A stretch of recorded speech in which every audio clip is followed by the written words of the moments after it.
Hey everybody, bit of an adventure for me today because I don't know if you've noticed over the last little while that my hair has been growing a bit longer, and I actually came up with this style myself about 6 months ago. Over 6 months ago I decided to let the top grow and just cut the sides a bit, and it was just a bit of a change and interested to see what it would look like. When I was young I used to have really long hair, as in back in my hippie days, and yeah, it got quite ridiculous and quite out of hand.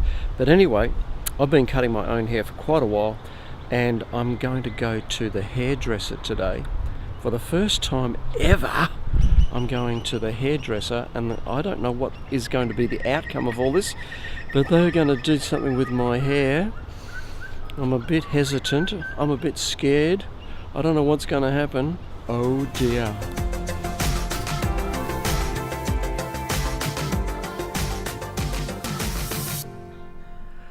Oh, what do you think? Well, there you go. That's hairdresser material. She's given me a line to work with when I cut my own hair.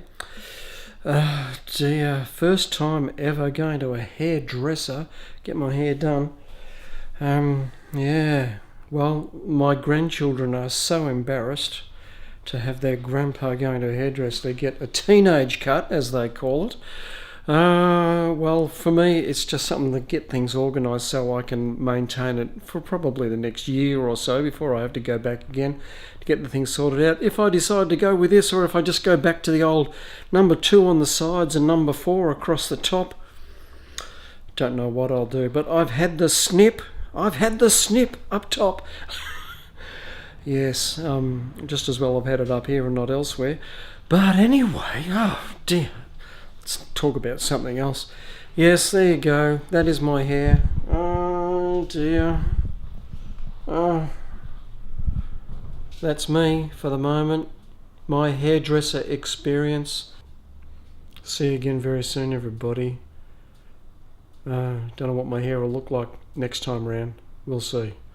Bit of fun for today. Enjoyed the cups of coffee while I was down there too. Okay, bye everybody.